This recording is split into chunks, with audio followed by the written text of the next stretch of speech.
Ya estamos dispuestos para comenzar otro estudio más aquí en Sabiduría para el Corazón. Gracias por acompañarnos, gracias por estar cada día disfrutando de la maravillosa palabra de Dios. Hoy retomaremos nuestro estudio del libro de las acciones o de los hechos en el capítulo 9, luego de la dramática conversión de Saulo en el camino a Damasco. Saulo se ha convertido en un discípulo de Jesucristo, lo cual es algo asombroso para considerar. No cabe dudas que los líderes religiosos en Jerusalén se estremecieron de odio y temor al enterarse de que habían perdido a un joven que era brillante, un fariseo, por el culto al Nazareno. El aparente heredero del preeminente erudito hebreo Gamaliel se había convertido ahora en un seguidor del Galileo. Quiero marcar algunos aspectos que sobresalen aquí. Lo primero que veo es audacia. Saulo no malgasta el tiempo quitando toda duda sobre el cambio en su vida. Observemos los versículos 19b y 20 de Hechos capítulo 9. Busque su Biblia, por favor. Hechos capítulo 9, versículo 19b. Dice así: Y estuvo Saulo por algunos días con los discípulos que estaban en Damasco. Enseguida predicaba a Cristo en las sinagogas, diciendo que éste era el Hijo de Dios. ¿Pueden imaginar el alboroto que causó esto? ¿Se lo alcanza a imaginar usted? Aquí está el hombre que estaba viniendo a Damasco para cazar y capturar a los judíos traidores que habían escogido seguir a Cristo. Y ahora él está declarando que Jesucristo es el Mesías. Hay audacia, pero también había personas atónitas. Creo que la gente quedó atónita con la conversión de Saulo.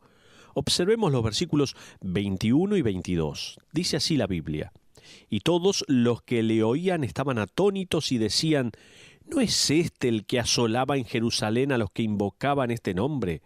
¿Y a eso vino acá para llevarlos presos ante los principales sacerdotes? Pero Saulo mucho más se esforzaba y confundía a los judíos que moraban en Damasco, demostrando que Jesús era el Cristo. ¡Qué cambio en la vida de Saulo, el temido cazador y ejecutor de los cristianos! Ahora, él mismo es un cristiano. ¡Qué cosa más maravillosa!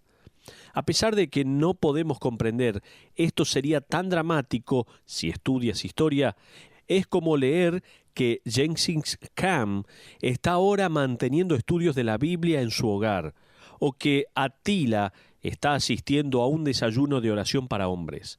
Este es Saulo, quien ahora ha sido capturado por Cristo. Veamos 3 años de educación solitaria que recibe él. Ahora, a pesar que la narración continúa en el versículo 23, hay en realidad un cambio de eventos. Según el testimonio de Pablo en Gálatas capítulo 1, Dios instruyó inmediatamente a Saulo para ir cerca de Arabia para aislarse durante 2 o 3 años. Dios anotó a Saulo en un currículum privado y personal que lo prepararía para lo que sucedería años después. Lucas dice en el versículo 23 que pasados muchos días, Saulo retornó a Damasco. Muchos días significa literalmente 800 o 900 días. Fue durante este tiempo, en aquel oscuro lugar, que Saulo fue educado en los temas profundos sobre Dios. Mi pensamiento fue provocado entre estas líneas por algunos de los hombres que he estado estudiando, por medio de sus libros que tengo en mi biblioteca. Un comentarista formuló una pregunta que despierta el pensamiento. Él escribió así, escuche bien: ¿estás llevando un periodo arábico sintiéndote perdido e ineficaz? Desde la perspectiva humana, Saulo tenía un currículum impresionante. A pesar de ser altamente educado en los ojos de Dios, Saulo era completamente inútil hasta que se graduara en la escuela del desierto de Dios en desarrollo del carácter.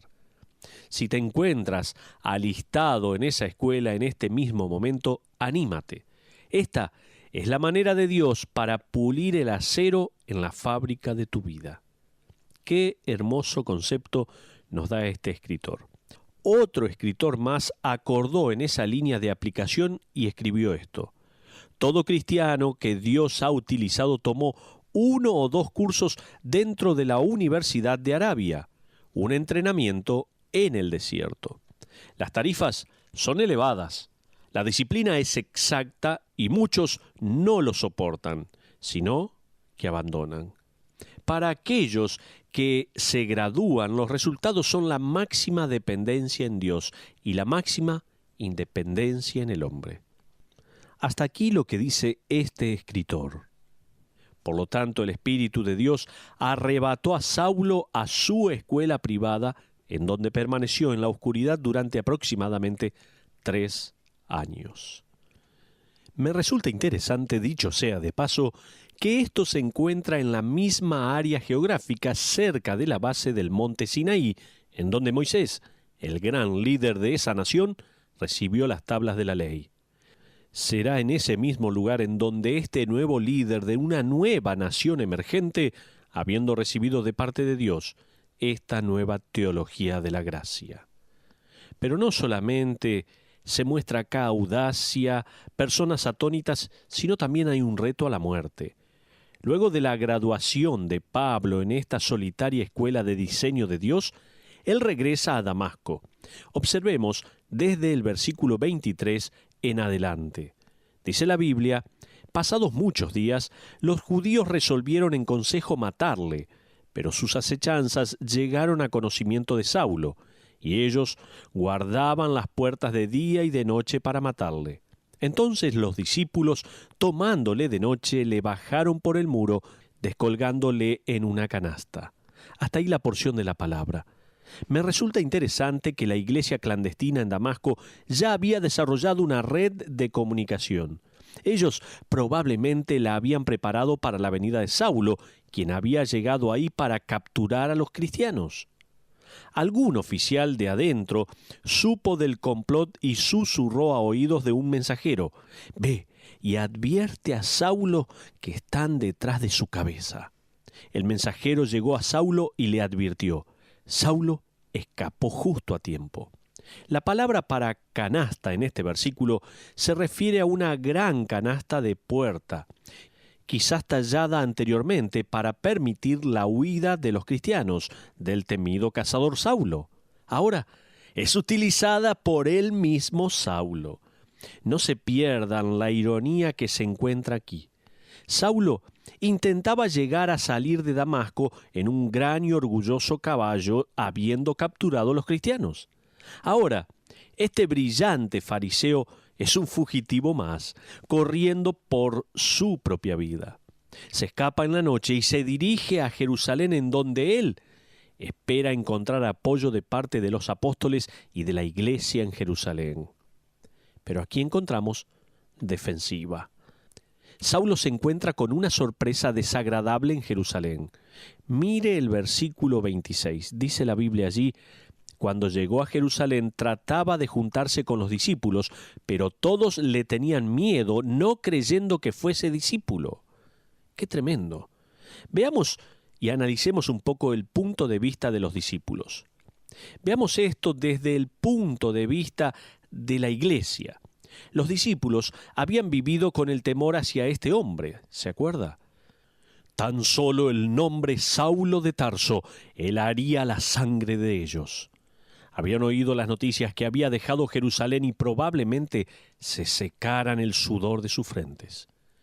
Ellos escucharon que él estaba en Damasco y lo lamentaban por los creyentes de ahí, pero probablemente estaban relajados de que por lo menos no estaba más en Jerusalén.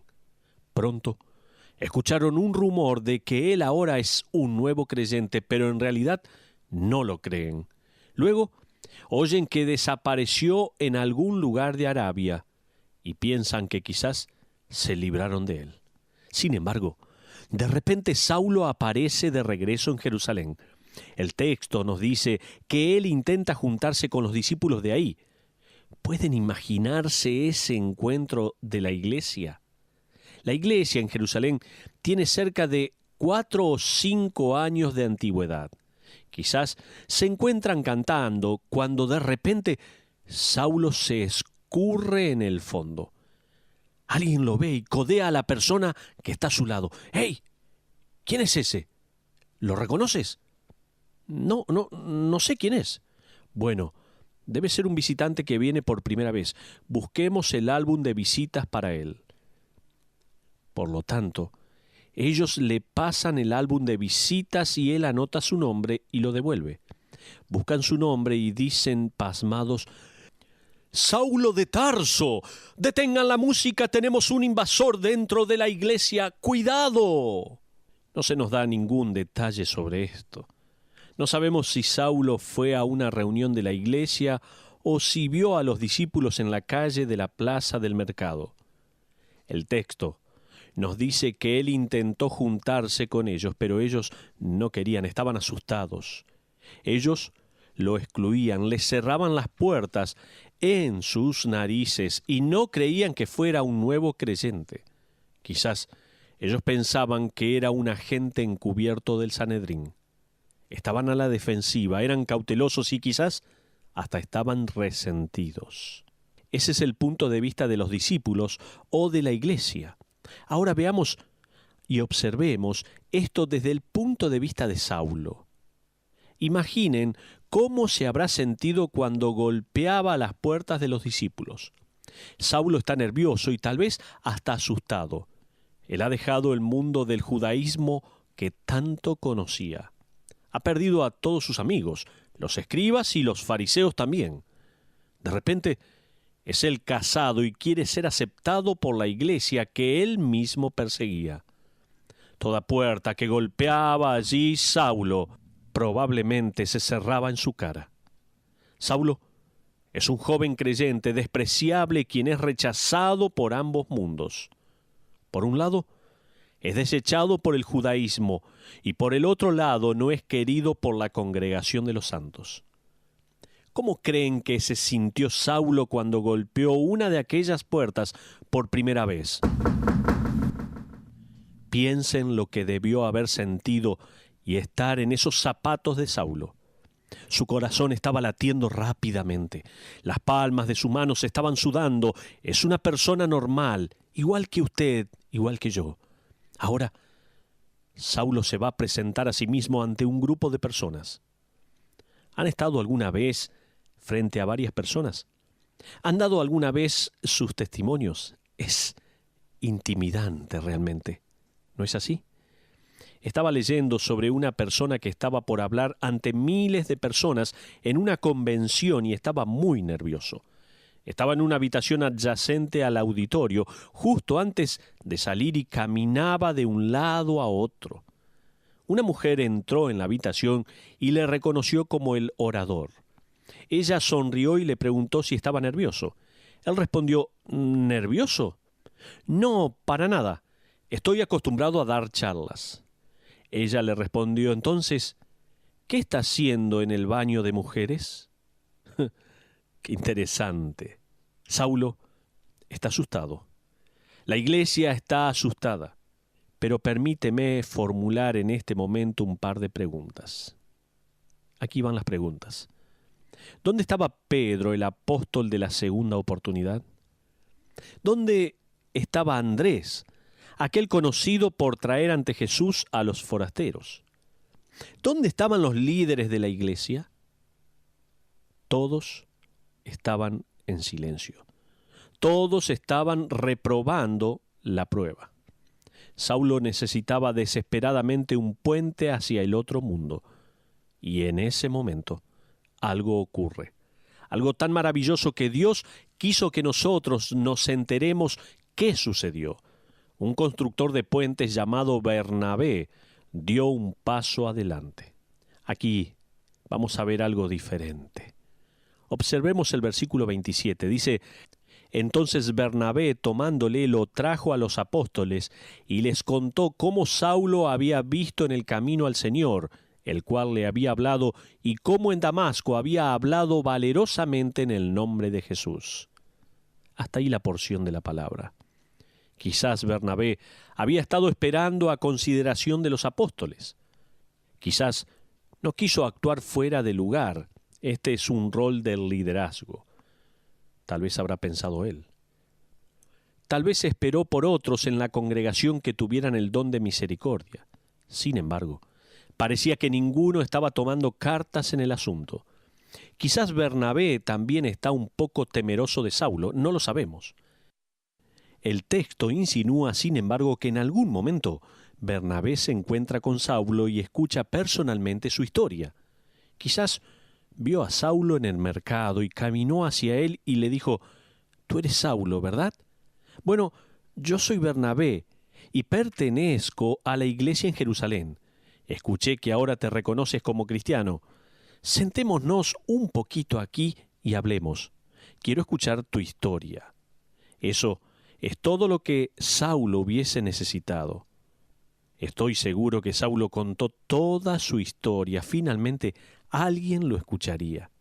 Luego de la conversación, Bernabé se convence de que Saulo está en el nivel, que Saulo ha nacido verdaderamente de nuevo. La frase Bernabé tomándole podría ser traducida como Bernabé se interesó en él. Él llevó literalmente a Saulo de la mano y caminó hacia la iglesia con él. Probablemente todos dejaron de cantar en ese momento. Bernabé les habló sobre Saulo. Sabemos por un pasaje más adelante que Bernabé habló específicamente a Pedro y a Santiago. Hay alguien quien quiero presentarles. Este es mi amigo Saulo de Tarso. Si a ustedes no les gusta, entonces ustedes no me pueden gustar a mí. Si él se va, yo me voy. Déjeme darle 4 características de buenos alentadores. Ahora, hemos llegado a Bernabé antes de nuestro estudio del libro de los Hechos. Quizás recuerde en el capítulo 4 que él vendió una heredad y les dio el dinero a los apóstoles de manera que las personas pudiesen tener comida y un refugio. ¿Recuerdan que él era tan querido por los apóstoles que ellos le pusieron por sobrenombre Hijo de Consolación? ¿Recuerda ese texto? En nuestro léxico tal vez llevaría el nombre de rayos de sol. Bueno, aquí lo tenemos nuevamente. Estaba leyendo un libro de David Jeremiah titulado Los Hechos de Amor. Él sugirió por lo menos 4 características de los buenos alentadores, como se refleja en la vida de Bernabé. Permítame que se las comparta. En primer lugar, son personas genuinas. Los buenos alentadores tienen que ser personas genuinas, no pueden ser falsos. Nunca eres alentado por alguien quien te pregunta cómo estás, pero que realmente sabes que no quiere saberlo. Pablo escribiría más tarde en Romanos capítulo 12, versículo 9, en su primera parte: el amor sea sin fingimiento. Había una iglesia, un cuerpo, apóstoles, diáconos, ancianos, pero no les importaba. En segundo lugar, los buenos alentadores son diligentes. Estas personas trabajan duro, no les importa lo que tengan que hacer, pero trabajan duro para alentar a otras personas. En tercer lugar, los buenos alentadores son afirmativos, toman la iniciativa, se involucran. Aquí quiero agregar algo que he escuchado años atrás.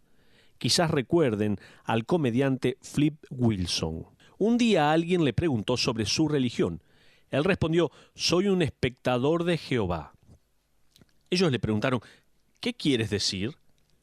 A lo que él respondió: bueno, ellos me pidieron que sea un testigo, pero yo no quiero involucrarme, soy solo un espectador de Jehová. El apóstol Pablo escribiría más adelante en Romanos capítulo 12, versículo 13, en la última parte, practicando la hospitalidad. Es otra manera de decir: sé afirmativo, toma la iniciativa, involúcrate.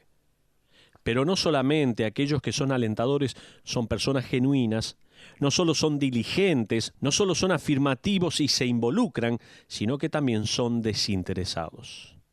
Los buenos alentadores son desinteresados, se preocupan principalmente en los demás. Todos nosotros podríamos decir: oh Señor, por favor, dame a alguien que aliente como Bernabé. Podría utilizar a alguien como él en este mismo momento. Sin embargo, en su palabra, Él nos ha desafiado a cada uno de nosotros a convertirnos en un Bernabé.